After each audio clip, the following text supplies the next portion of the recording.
Welcome to this special episode. So obviously many of you know I do the Superyacht Laundry podcast, but it's been in my thoughts for a while. I need to talk to some boys, because they're in the yachting industry too. So I found a boy to talk to. Wow, Smash Man.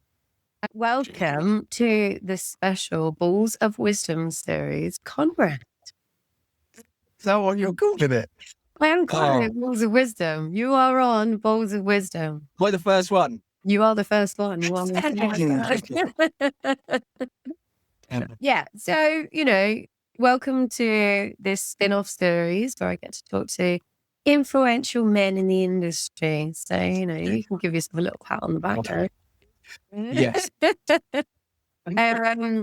Because, a lot of the things that are going on in relation to women's stuff, not only are women pioneering change and stuff like that, but there are guys doing it too. And you are one of the guys where I believe, and we'll go into that, you are pioneering change for women on board, even though you wouldn't specifically just say you're just helping women out. So we'll kind of go into that now. But welcome. Happy New Year. Thank you. Happy New Year to you and everyone listening. We're here. We're here. As much as I'm going to talk about kind of safety and compliance, don't shut off now. I'll try as interesting as possible. I can see Cherise falling asleep already. I'll make it a little bit interesting. Yeah, well, you've got to dig deep, find your wisdom. Yeah. I'll start now and I might be there by the end. Yeah. So, you obviously are the founder of Crew Bus. You came up with the amazing idea. But before we get into that, bit of background, obviously, we can't go any further to where you are with Crew Bus unless we go back to that monumental time in your life when you were on below deck.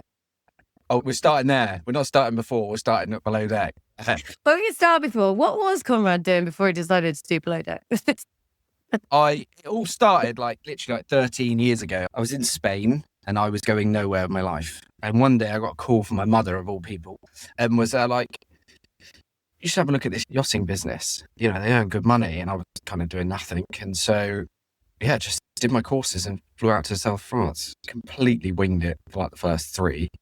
And then spent the next 5 years loving working on yachts and working my way up to the ranks and ended up as bosun on below deck.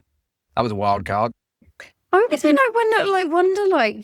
you see the adverts come up and what headspace are you in going, actually? Well, you were series, what series was it? 2? It been not going. Series 3 of the Med. I was on a board a boat. Do you know what? You should say that, and I can talk about it as a podcast. And something I've actually not kind of mentioned beforehand. The boat I was working on, I had actually a really bad experience a month before I applied for below deck, and it's actually something I've not actually ever mentioned. I had a first officer on board who we didn't get along, and a month before I applied, we were in the middle of charter, and he dragged me out of bed, put me up against a wall for what he's considered was not washing down properly at night. Got you out of bed? Yeah, just done a night shift, pulled me out of bed, put me up against a wall, and I took it to the captain. Unfortunately, the first officer, came in after I was employed, and I had a really good relationship with the owners, and they were really jealous of that fact. Even to that extent of I had the owners on WhatsApp. They used to send me off with their daughter clubbing at night just to keep an eye on it. So then they didn't like that. So they were kind of primed to try and get rid of me. Jealousy thing. Yeah, massively. Yeah. So when I was I was feeling very pushed out of that boat anyway, but I really liked the owners. So when the message came in at the same time that it does every year from below deck, the scouts, and I thought, why not? Obviously, I'm used to talking about, if that had happened to a female that she was dragged out, you're half asleep and you're literally got someone being physically assaulting you, basically, while you're half asleep and half naked, kind of. As a guy, guys can be quite tough and you can brush things off. How much did that, affect you? You wouldn't feel safe on board? No, you don't. And especially as I went to the captain and I was like, this just happened. And he just completely, he was like, okay, I'll look into it. And nothing happened. the guy didn't, there was no questions asked, no nothing. It was like, well, you've probably done me a favor. I want to get rid of him. And yeah, you're like in an awkward, weird environment that it was, what do we do now? Like, how does this work? The problem is like, the mindset of everyone is shifting as an effect of this isn't right. However, like when I was in it, you're in a time where it kind of, before that transition has happened, as an effect of everything gets heated on board, stuff happens, you live and work together, this sort of thing blow up occasionally, you all kind of get along with it.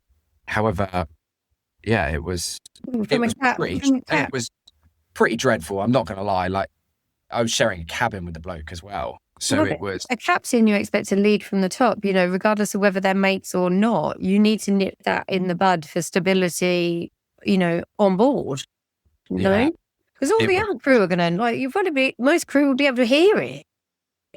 It would have just, gone on. It's not like it's in the engine room or anything else, and nobody else saw it. No, it's in a cabin. Everybody could hear it. It was, yeah. I've honestly never actually spoken about it, but it was quite a shocking experience. I remember it was in Greece. Yeah, it was just after lunch, and it was just because I did a rinse down in the middle of the night, and he didn't consider it good enough. That's ridiculous.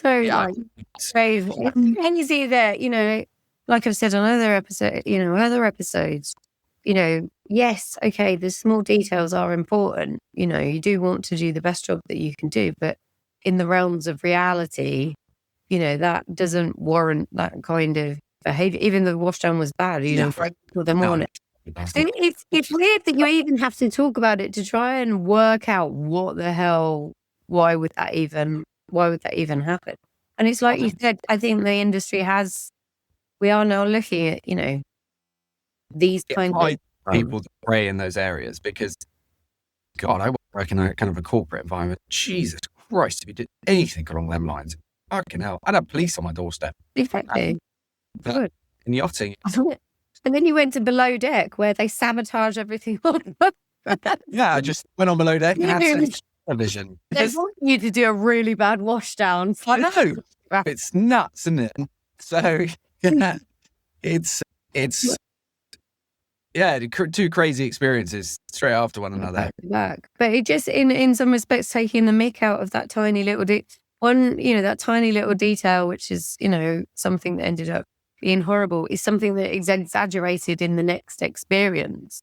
Do you know what I mean? Like, there is, when you watch the series, I don't believe a lot of it naturally goes wrong. You go into that environment. Did obviously when you sign up to these things, there's lots of articles flying around of like whether being on below deck is going to ruin your yachty career. Were you bothered about that, or were you kind of like on your way, do you think maybe subconsciously anyway, out? I genuinely went into it, and I convinced the people closest around me that I was doing it to genuinely, this sounds so cheesy and cliche, but I did it purely to like show how yachting should be done and be that kind of model person, to actually be the breath of fresh air in it. Right. Not because I didn't even think about the not fame side of things, but as in that side of things, the kind of how you need to get like airtime. That was a thing that I kind of learned very quickly when I started filming. I never went on it for those reasons, merely because I have a really bad habit of just saying yes to everything. And doing things for the fact of why not. Was I worried about the career side of things afterwards? Yeah, every single day when I was on board. Really? It was genuine. I won't use this term very often. It was the most mentally challenging thing I think I've ever done. Because unlike any other experience, like when you're on board, like when you recruit on board, you are purely looking at whether that person's personality is going to mesh with everyone else on board. Are they going to both, Sammy likes skiing. Is she going to go off skiing every weekend with Sammy? Is she going to become best friends with Sammy? Whereas the recruitment on board below deck is you're doing psych evaluations to figure out whether your personality, your values are going to clash with every single person on board. And you're doing doctors' interviews to try and really find out who you are and what your core beliefs are, to make sure that drama is going to happen before you go on board.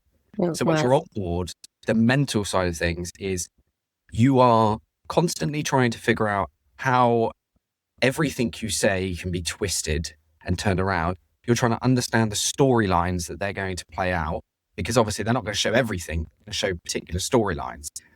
Then at the same time, you've then got the producers. You don't really have too much contact with the outside world at all.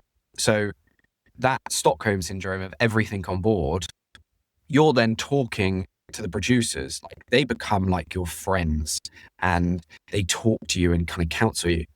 But you're in a vulnerable situation, as in the sense of you have no idea really whether this is real world or not, because you've got all these heightened personalities around you. So then this person has said this, you've got one shot here, like you should tell that person like how it goes, how you feel and all this sort of stuff, to make sure that they get their drums out on board. And you become so consumed by this situation that right and wrong starts to really merge and go over the lines. And I think that's why it creates so much drama. It's real, like there's no faking, there's no anything like that. It's the emotional toll that it takes on you. I didn't really mention this on board, but there was one dark day, well, there's 2 dark days throughout it where there's no film and there's nothing, but you have a chaperone with you. I had to fly a family member out one day just to kind of set me straight again, because it's like you're just so disorientated. You have no idea what's right and what's wrong, like who's trying to bend you this way, and it's so bizarre. It's so like when you're obviously now having that experience, does it make you look at like things like Big Brother completely differently? And like Love Island and stuff like that. Like they're just trying to engineer conflict or romance or like all of this stuff all of the time. It makes you look at it a completely different way. Like you're seeing and understanding. You can relate to it in some sense. It's nuts. Like it's really bizarre. A cool experience. Like one of those things where I had that part of my life ticked off. Like that was a cool experience. It didn't go bad for me, luckily, really. And I've used it to my advantage since. Like no matter who I sit down with on a dinner table, it beats talking about the weather. Hands down. It is slightly more interesting than talking about the weather. No matter what someone's opinion is, they're always interested in kind of how does it work? It's one of those things that I'd always wanted to go on Big Brother, but not really, just to get that perspective. Like, what am I really like? Do you know what I mean? To really understand, because what you think you're like and what you are like is generally not the same for a lot of people. You have to do a lot of reflection. Then you did the mental mad experience. Did you go back on board a boat after Below Deck? No, I had a job to go back to, but it was back to the boat, and I did not want. I was going to go back to it, but the captain made it very difficult for me. So I'm like, do you know what? Screw it, it's not worth it. So what happened next? What I didn't realise was the show was really limiting. You have to do so many things afterwards for months, and it was unclear to me. It was not made very clear to me that I was going to have to, like the filming bits in between and talk shows. So I was wrapped up in that for like 6 months, and I couldn't work because they were so. You had to go to these things. How do you for them?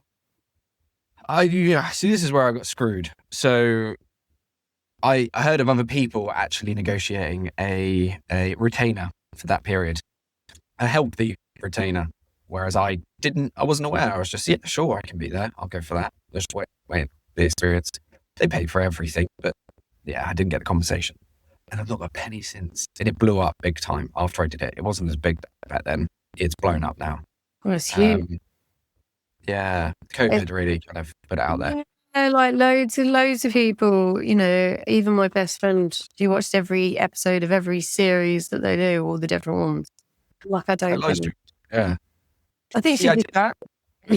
And I went and worked for a security company, like a Superyacht security company called Marine Guard for like 2 years, seeing the installation and overseeing the installation of like the security systems on a lot of the big yachts.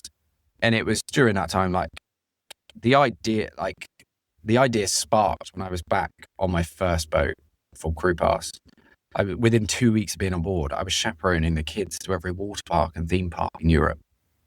I was literally like, I'm pushing one of the kids down the water slides in a water park in Sicily thinking, this owner has absolutely no idea who I am. And I'm just taking his kids to random water parks and theme park in Europe.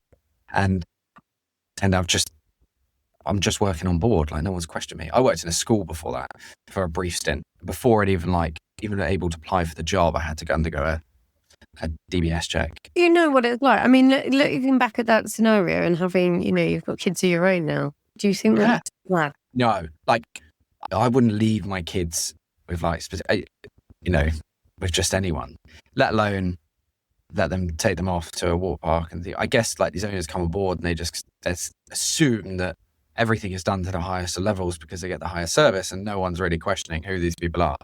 And you think it's mad. Like, you put a job out on Facebook and you fly in people from all over the world and you put them on board, provided they've got a good attitude on the phone. It's like, let's get them on. And then it's quite mad, actually, how I suppose it's trusting, how trusting everybody is, that everybody's 100% legit on board. And, that's maybe where the industry might have gone wrong in a lot of ways, because they have been too trusting. And, it's said many times, it can be the perfect hiding place for some really bad people because, because it is so loose and no one is checking. So when obviously the idea for Crew Pass came up, and you got it already, and how receptive was the industry straight away? I was really surprised of how quickly people started using it, if I'm honest. Like, the way that we set it up was instrumental in that, but it was amazing how quickly people started using it. More to the sense of like, I wanted to design it in such a way that it helped people. However, like, the problem with the platform like Crew Pass, if you don't make it compulsory, if a boat doesn't make it compulsory, then it's by choice, which is great for the crew members who want to try and use it. It's like, yeah, I've been checked, but if a boat doesn't make it compulsory, it's kind of not pointless, but it's more not necessary, so you don't need to. Oh, exactly. It's an extent that you don't need to pay. If a prime example of this was, there was a situation, I think we were about a year in, and I do a lot of talks, like with a lot of like crew, and like kind of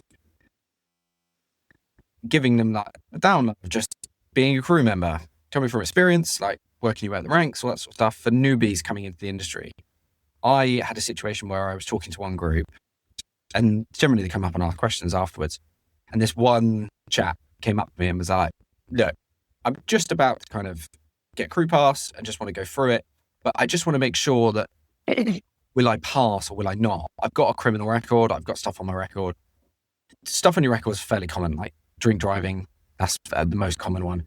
However, he said, oh, look, can you look at my record? I've actually got it here because I needed it for a previous job that I went for, and tell me whether you would approve me or not. There was 4 charges on his record. The first one was sending in images to an under 18. The next one was stalking. The next one was the fact he was listed on the sex register. Which would have been the images of the first one. Yeah, and there was 2 more charges on it. Before I'd even read that, like, I gave back to him, was like, no. And the most shocking bit is they are in the industry now. I basically said, look, that will flag up and you'll get the client. And he went, okay, never used us. And now he's working in the industry. Yeah. And actively working on board. So it's pretty shocking. And like, don't get me wrong, this situation like that don't happen that often, but it's more the fact of making sure that there is a barrier to entry. And there currently isn't. Just as long as you've got a good attitude. I would even say it like that. I've said it, many times before. So when you said about when you first launched Crew Pass, I was cynical like most others. The only people that are going to do it are the ones that kind of want any kind of leverage to get a job. So greenies sign up to it, which technically, a lot of the arguments is they shouldn't have to pay for anything. They would do it because they want to get ahead, and do the best they can to get a job. But also, you know, I've said to you, you know, a number of times when we've talked about this, I don't believe most women need to get it. I don't believe the percentage of offenders is high enough for women to warrant it. Don't get me wrong, I'm sure women steal, they get done for got possession, maybe a driving conviction, but they're not generally the ones that are that, you know, dangerous in the bigger sense of the word. A few things on this. One, we'd never said that crew pass was like compulsory to get, like never. And the reason why, like, I wanted to obviously open it up so anyone could buy it. Why would I limit it to just boats? Exactly. Stupid. I want people to use it. On the thing of like women not having to have it, like, you are, like, statistically, you are 100% correct in the sense of like, it is pretty much all male that we get record come back on positive. However, there are the outliers of women. So statistically, you are right. And however, like, having that barrier to entry for a boat, like, everyone would need to go through it. Like, imagine a boat going, but all of our crew, all the male crew members need to go through it, but not women. It can never happen.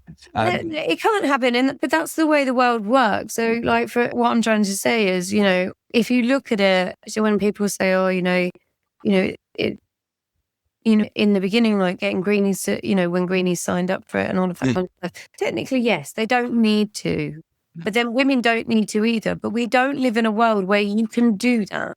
We all have to do it. So all the women that work on board have to do crew pass as well, because it's the only way we can engineer this whole system to even ensure that, you know, it's got any chance of trying to filter out some of the people that don't deserve to be in the industry. It's just not the way the world works, unfortunately. Because I don't, you know, I've said to you before, you know, statistically, because, you know, I do know a few stats and stuff like that. It's, you know, on the grounds of it, greenies and women shouldn't have to do it at all, but that's not how it goes. And the only way to get the rest of the industry to actually start doing what it's starting to do now, which is positive, is for everybody to get involved. It's normal in most places, normal in most kind of professional industries. I saw a gap in the way that people would, and I built a service to try and combat. You know, I'd experienced quite a lot while I was on board. I had a lot of horror stories while I was on board, and I wanted to do something to counteract that. You know, when my vision was always bigger than what I first created. It was this full, like, red light, green light system of crew members, all the information kept in there. Version 1 it did all right. And now it's like, okay, what does version 2 look like? How do we really try and combat there's so many situations that happen. And we all know that criminal background checks are not a full solution to this at all. Right. Like, there is no way, you know, there's nothing over here that I'm saying that as in fact background checks do it. However, like, it's a collective of a lot of things. It's creating accountability. It's a crew member can leave a boat, leave it off their CV and never really talk about it again and probably get away with it. I want to combat that. There are so many things that can be done that I'm actively trying to do and trying to implement that means that, like, that cannot happen. Like, you can't just leave one boat with no record whatsoever of what your career looked like beforehand and then go and work on another boat. That's where we're going to combat it. That's how we're going to leak out these people. It's creating a standard, you know, the minimum standard, you know, and I've been talking about this quite a bit recently, especially after the forum, you know, the minimum manning. The minimum standard of crew on board is that we would potentially like people that haven't committed crimes or repeatedly committed crimes. It doesn't sound that big, you know, it's not a big ask. And obviously on land, you know, if you work with, you know, in schools, banks, you know, social services, all sorts of places, it's done as standard, you know, it's all part and parcel of life. So why it's any different when you work on a super yacht or a mega yacht with high net worth individuals is kind of a bit mind blowing that they haven't been on the, you know, the really strict, you know, like if you were going to work for government, because they're very influential and important individuals. And, you know, you've got people on board that haven't been checked. It just kind of blows your mind a little bit. You know, it's partly for the owner, but it's also for the crew as well. It's probably more so for the crew. Like, you got to think it's a working environment thing. it's a captain making sure, he's in charge of the ship. He has to follow all of these procedures, making sure the crew are safe at all times. It's like a key element that I think they're skipping. And that's not from a business revenue point of view. That's more to the fact of like, we're doing this now like 4 or 5 years. And you're there like, how are you not seeing this? Like, well, and ultimately, like your service, it's just a flagging service. Right? So like they can still hire the person if they really want to. the information that you should. Like, I don't make the final decision. Don't get me wrong, we got approved, declined, and all that sort of stuff. But we just deliver the facts. Like, whatever we find, we just deliver it. It does make some juicy stuff sometimes. I do enjoy those phone calls. Go on. So, you give me a range of, let's do it by sex, actually. The range of stuff that women have been done for that has been flagged. Women, and it's range for guys, like what? Women, you generally see like DUIs and possession. I think you would probably imagine those things. Men, I have seen all sorts, from like arson to battery, drug possession's always pretty common. You get the outliers and the weird ones, like gambling. Really? There has been prison sentences and stuff like that. There are those two pop up occasionally. Prison sentences, sex offences. So every single one, really. It is, honestly, we have seen it all. The juicy ones don't happen that often. Like, they're not that often. The regular ones are just drink driving, drug offences. But that allows you to paint a picture of who that person is, because if they've done it regularly, you can kind of see what their personality is like. Well, and also this only, it's capturing. So from my understanding, you've extended or enlarged the services that you provide at Crew Pass. So it's not just the criminal checks anymore. You're doing new stuff. Yeah, I'm an AI geek. Let's just lay my card down the table. You're a bit nerdy. A little bit nerdy. I am. I like using AI, and I'm like, it sounds really bad. I really like to automate things. I like, the less human laborious tasks I can have, the better. I always found it baffling when I was a crew member, and I think a lot of crew members who listen to this will relate to this one. When you apply for a job, I found it the most annoying thing, going to every single agency, handing over every bit of information about myself every single time, and then having to update that information constantly. Like handing over 10, 12, 15 documents every single time. And I always thought about the person on the end as in the fact of like, God, I can't believe they have to go through all those documents. Are they going through all of those documents? It's probably more of a question. I don't know, but it is, I know they're meant to be, but like, and it started off as a hobby project, to be honest. I wanted to see whether I could get AI to understand what a maritime document was and be able to automate it. I went down a bit of a rabbit hole with that one, and now I've automated the entire process. So like, crew members, all they do, like, provide information, just drop all their documents in. And then when they get added to the vessel's crew list and crew pass, it automatically identifies that vessel's compliant. So whether they're compliant or not, based on their safe manning. Because all of like, if you say a crew member needs their captain's license with a Master 3000, the system will automatically determine whether that person, whether they meet criteria or exceed that criteria. Like everything down to every level, the system just handles it and will tell a boat whether they're compliant or not, or who they need to look out. There's no data entry, there's no checking. It's everything. Like for a prime example, it will check that the doctor is listed under the MCA's approved doctors list in real time. Like it checks it at that moment. And like all the expiry, like there's no data entry, there's nothing. And then building everything into that one, like if we're marking within Crew Pass who goes on what boat, or we're digitally stamping that employment history, what a third party is, so like a recruiter or a management company is digitally stamping that employment history.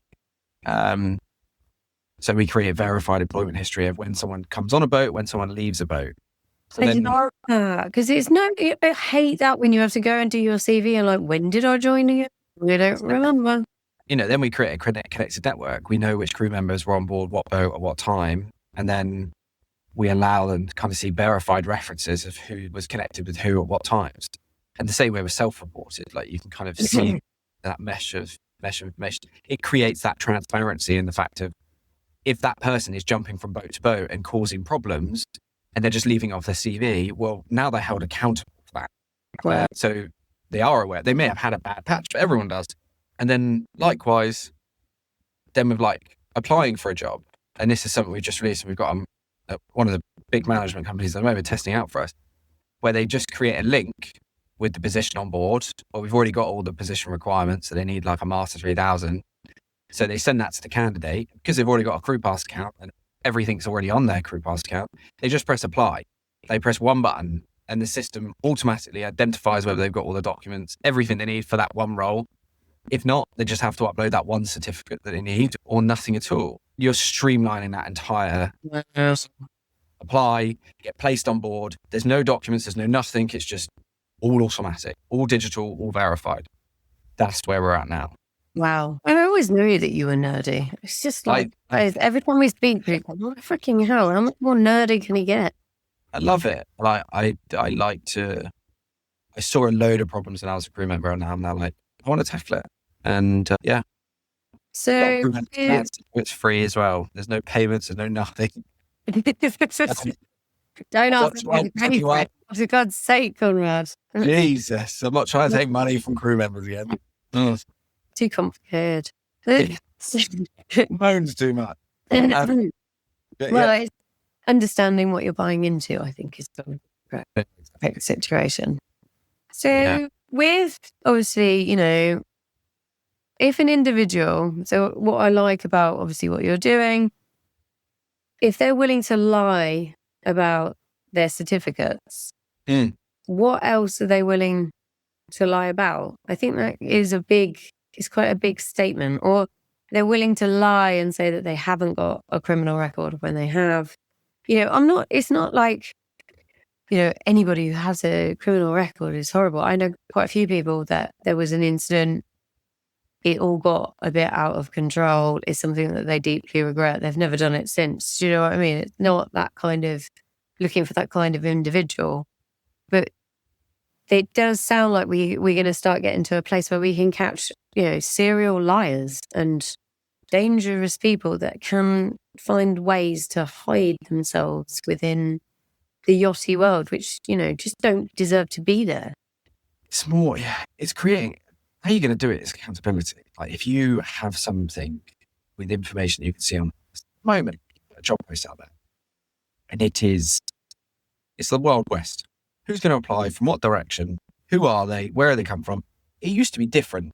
Like you look at yachting 10, 15 years ago, all the hiring was done in the pub because Sam on the boat next door knew Jerry because he did some work with him and his mate. So there was a slight audit trail. Okay. Now it's a little bit more rogue. Don't get me wrong, like the more experienced crew members, there is connections, there is all that sort of stuff. But it's a bit more wild. Like you can create any profile with any information and you can kind of piece stuff together.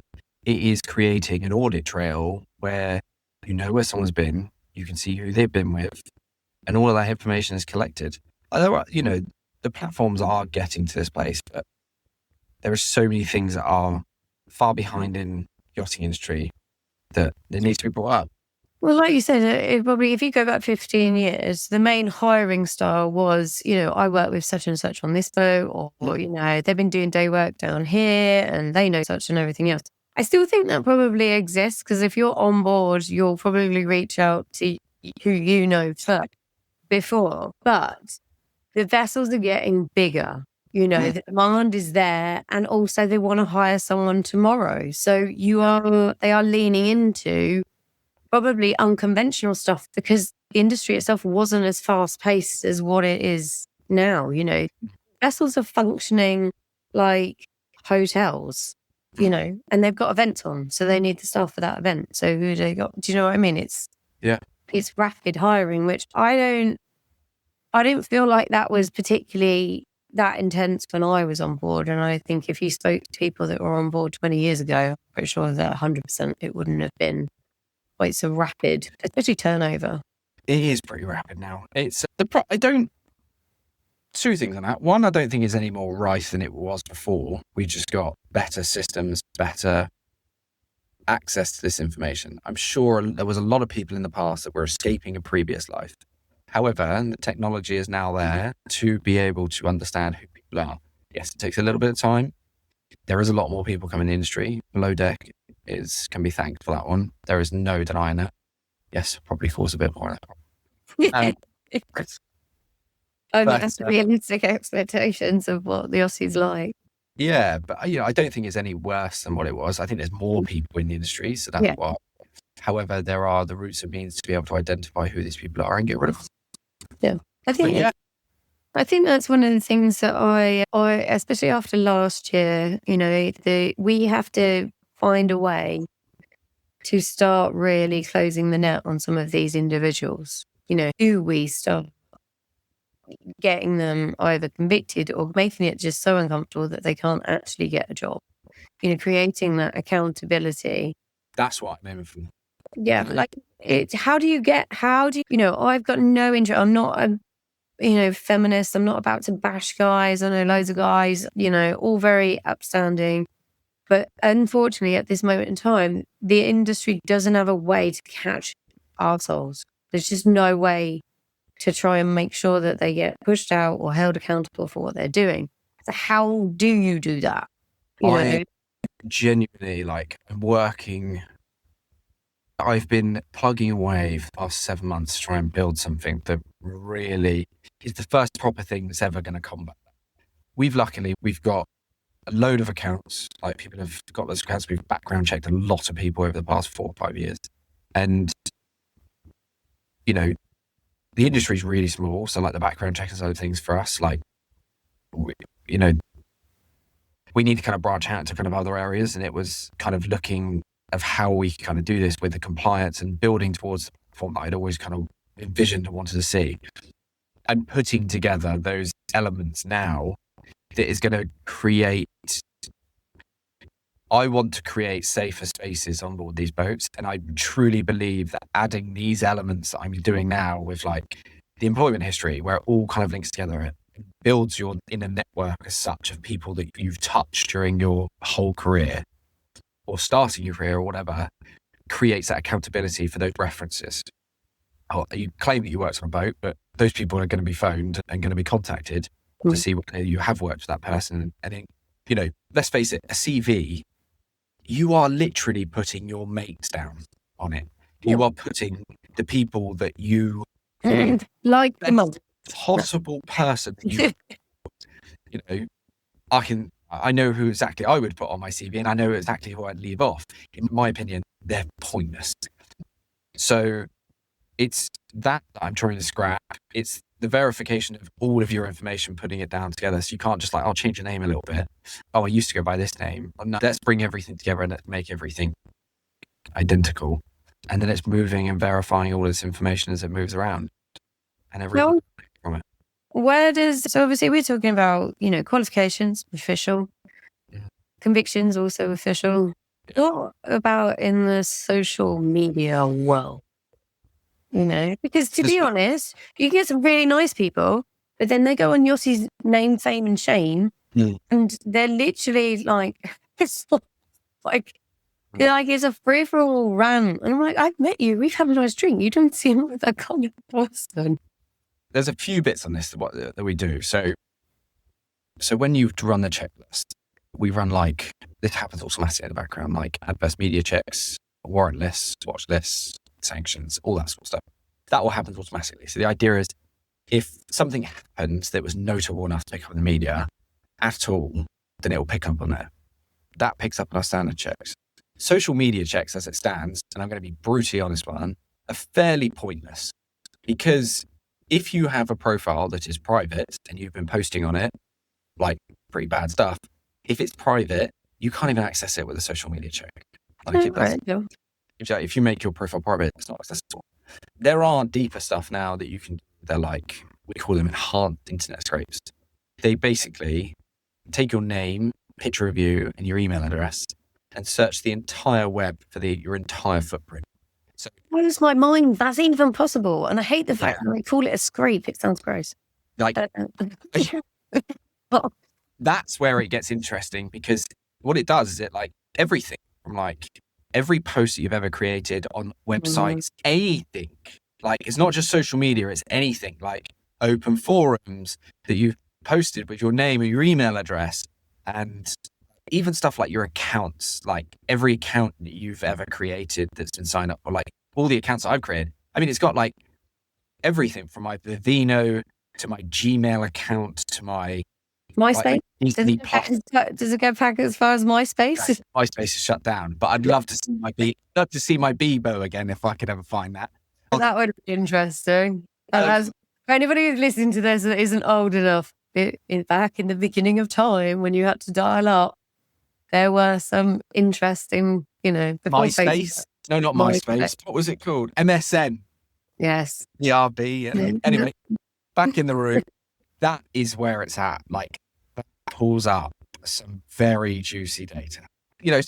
It does rely on the fact that you need enough of an internet presence to pick a few bits up on. But like, mine is obviously quite interesting. And it face matches as well. So it identifies your face and then we'll pull up every single image of you that it can find, puts it in a report. Like, would it find a twin? Like sometimes you have a face twin. Like you find someone like every single image up of me was me. There's no, it's not like your below deck portfolio just laid out for everybody. Oh, it pulls on everything on that, obviously, yeah. What it does is it enables you. Again, it's just giving you the information that you need. Like, it gives you like everything from like the sentiments of all the posts that it can find that you've ever written. So whether you're an angry poster or not, or whether it's quite obnoxious the stuff that you're posting, and it will give examples of stuff that you've done. That's giving that to a captain and going, here's this person's internet presence, so you can see whether they talk about things nicely or not, or they're quite derogative towards women. We had one before that was the clean criminal background. However, the bloke was really like obnoxious towards women, like online, like pretty derogative. So he's clearly anti-angry women, but you wouldn't, for a normal check. This is what I mean. Like, although we're talking about it in a general sense, there's a lot of individuals out there that are horrible people that haven't ever been caught. They haven't got a criminal record. They haven't got, do you know what I mean? But they still go from boat to boat, making people's lives a misery. It's closing the loop with all of these little elements. All of these little elements coming in makes it harder, because then they have to jump over multiple hurdles. It's not just, can I sound good on a phone call? Right, you've got all of these things that all of this information that we bring together to make a proper profile of you as a person before we then bring you on board. That's where the thing is. The whole thing of like, we'll do a B1, B2 check on them and they'll do a criminal record. Well, I think that's not true. Because obviously I focus on women issues and stuff like that. It can lean into, and not to obviously, but lean into like, is a rapist just, is it just one opportunist time, or is it a catalogue of behaviours that lead up to an incident, or multiple little incidences that end up in it? Obviously you said about somebody who's like on, just being derogatory about women online, after a few drinks, is that person actually saying those things person to a actual person? Like, that's what they say online.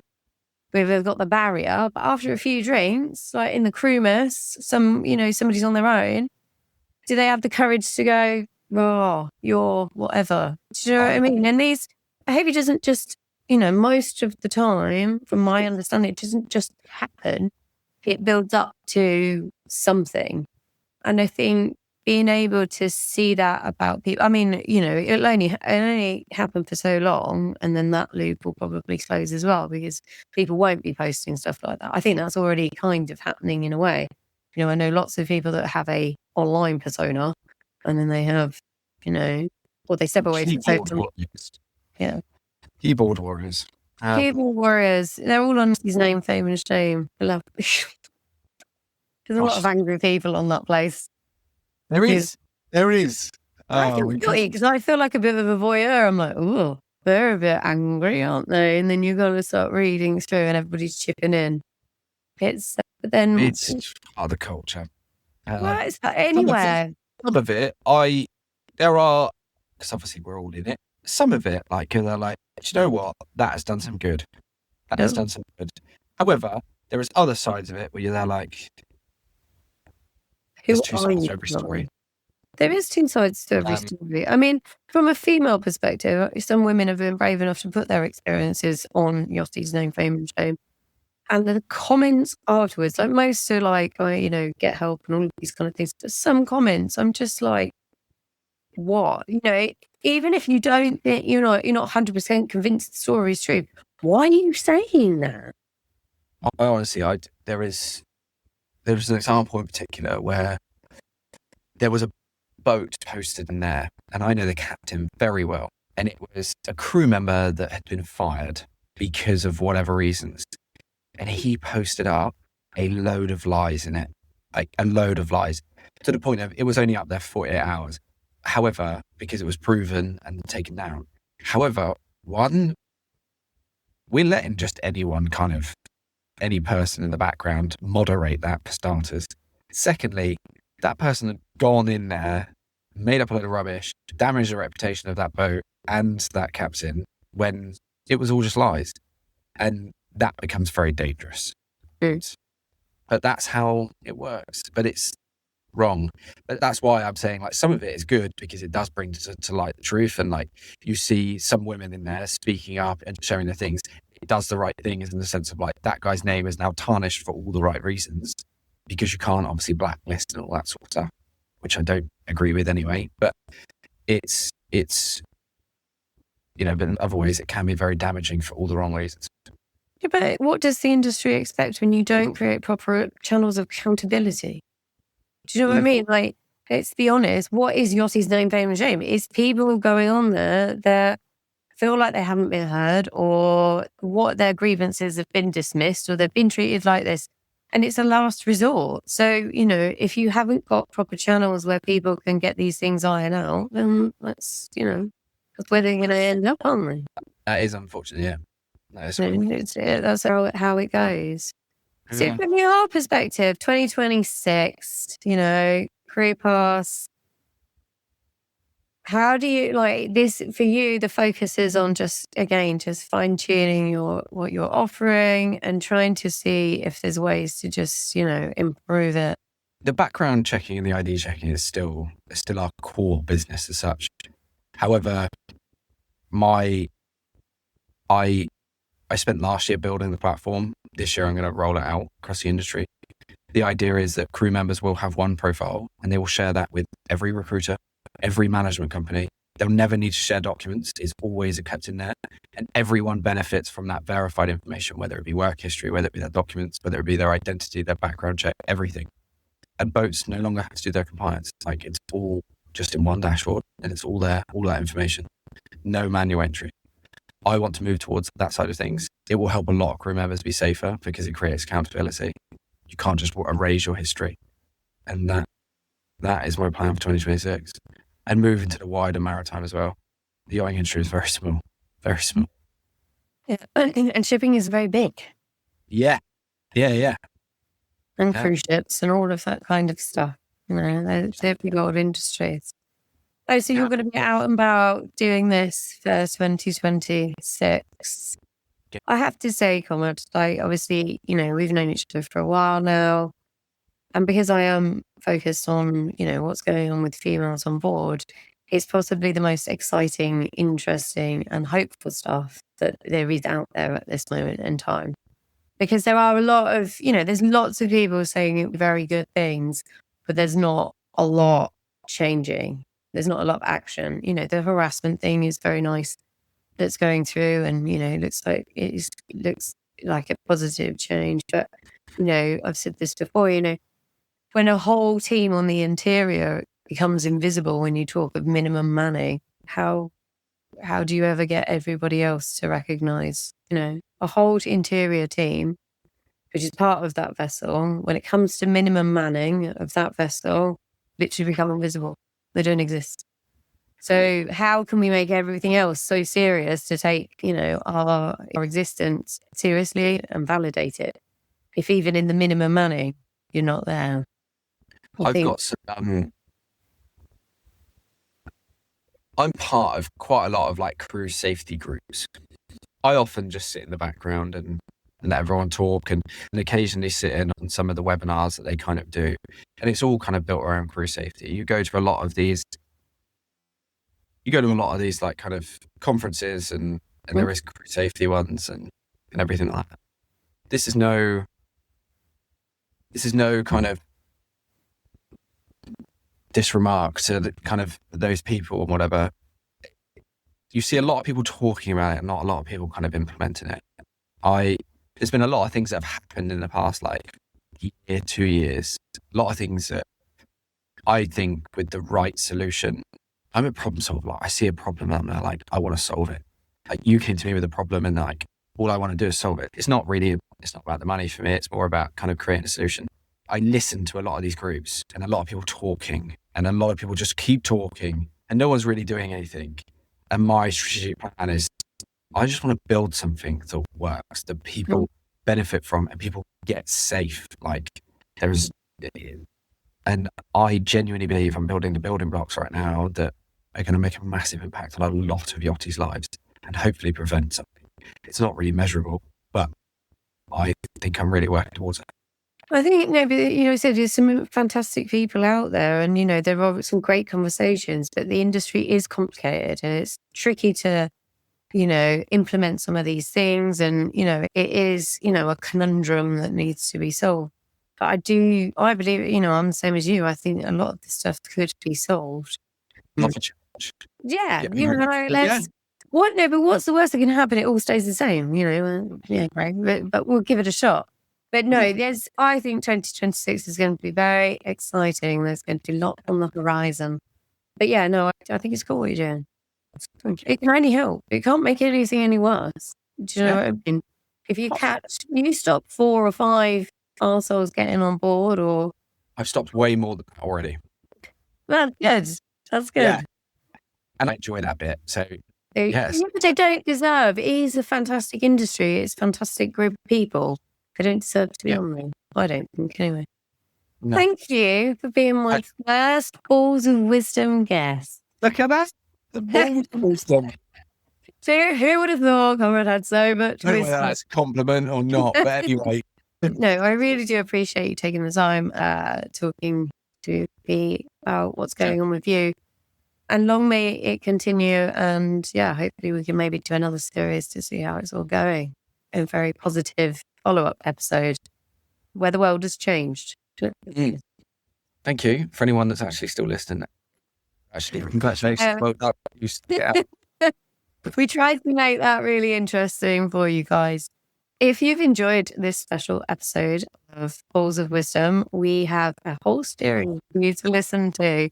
Or if you would like to listen to the purely female side of the conversation, the Superyacht Laundry podcast is also available.